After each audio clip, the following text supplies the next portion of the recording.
अडानी के share लुढ़के, FPO बाजार से वापस। क्रेडिट सुइस ने बॉन्ड पर कर्ज देना बंद किया तो आई गिरावट। अडानी ग्रुप के सभी 10 शेयरों को गिरावट का सामना करना पड़ा। पिछले 5 ट्रेडिंग सेशन में ग्रुप की कंपनियों की मार्केट वैल्यू 1/3 घट गई है। ग्रुप की फ्लैगशिप कंपनी अडानी एंटरप्राइजेस के शेयर 28.20% गिरे। इस ग्रुप को कर्ज देने वाले सरकारी बैंकों के शेयरों में भी गिरावट डाउन। अब मुकेश अंबानी बने सबसे अमीर भारतीय बिजनेसमैन। गौतम अडानी दुनिया के शीर्ष अरबपति रैंकिंग में नीचे आ गए हैं और अब सबसे अमीर एशियाई या भारतीय नहीं है। अडानी के प्रतिद्वंदी बिजनेसमैन मुकेश अंबानी अब फिर से सबसे अमीर भारतीय हो गए हैं। पिछले साल अप्रैल में मुकेश अंबानी को पीछे छोड़कर अडानी सबसे अमीर भारतीय बने थे। फोर्ब्स के मुताबिक दुनिया के अरबपति बिजनेसमैन की लिस्ट में मुकेश अंबानी वें स्थान पर हैं। अडानी इस लिस्ट में पिछले हफ्ते तक तीसरी पोजीशन पर थे, जो हिंडनबर्ग की रिपोर्ट सामने आने के बाद अब 15वीं पायदान पर खिसक गए हैं। ऑस्ट्रेलिया में शॉर्ट सेलर हिंडनबर्ग रिपोर्ट की समीक्षा। ऑस्ट्रेलिया के कॉर्पोरेट रेगुलेटर ने बुधवार को कहा कि वह शॉर्ट सेलर हिंडनबर्ग की रिपोर्ट की समीक्षा करेगा। इसकी रिपोर्ट में अडानी ग्रुप पर शेयरों में हेराफेरी और धोखाधड़ी के आरोप लगाए थे। हालांकि अडानी ग्रुप ने रिपोर्ट को झूठा बताया था।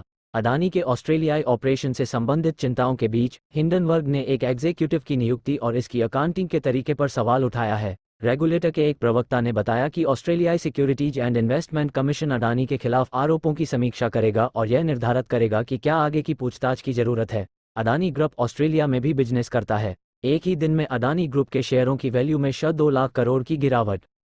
क्रेडिट सुइस ने Adani ports and special economic zone, Adani green energy और अडानी इलेक्ट्रिसिटी मुंबई की ओर से बेचे गए बॉन्ड की वैल्यू 0 कर दी। इसी वजह से बुधवार को ग्रुप की कंपनियों के शेयरों में भारी बिकवाली हुई। अमेरिकी शॉर्ट सेलिंग करने वाली हिंडनबर्ग एंटरप्राइजेस की रिपोर्ट आने के बाद से ग्रुप की कंपनियों के शेयरों में लगातार बिकवाली हो रही है। सिर्फ बुधवार को इनकी वैल्यू में 2 लाख करोड़ रुपए की गिरावट आई। अडानी ग्रुप में बिकवाली का असर उन सरकारी बैंकों पर भी हुआ जिन्होंने अडानी ग्रुप को कर्ज दिया है। Bank of Baroda, Canara bank और पीएनबी के शेयर 8% तक लुढ़क गए, जबकि एसबीआई 4.8% रहे। बिकवाली से निफ्टी का पीएसयू बैंक इंडेक्स 5.7% नीचे आ गया। नई दिल्ली। अरबपति गौतम अडानी की कंपनी अडानी एंटरप्राइजेज ने 20,000 करोड़ रुपए का अपना एफपीओ वापस लेने का फैसला किया है। कंपनी ने कहा कि इस एफपीओ को जिन निवेशकों ने सब्सक्राइब किया था, उनका पैसा लौटा दिया जाएगा।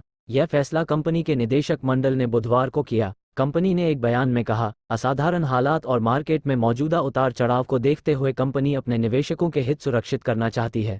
इसके लिए एफपीओ की रकम वापस की जाएगी। बुधवार को निफ्टी अडानी ग्रुप के 2 शेयरों की वजह से लाल निशान में यानी 46 पॉइंट्स नीचे 17,616 पर बंद हुआ। अडानी ग्रुप के शेयरों में हुई भारी बिकवाली ने बाजार का मूड खराब कर दिया। ये बिकवाली इन्वेस्टमेंट फर्म क्रेडिट सुइस की वजह से आई।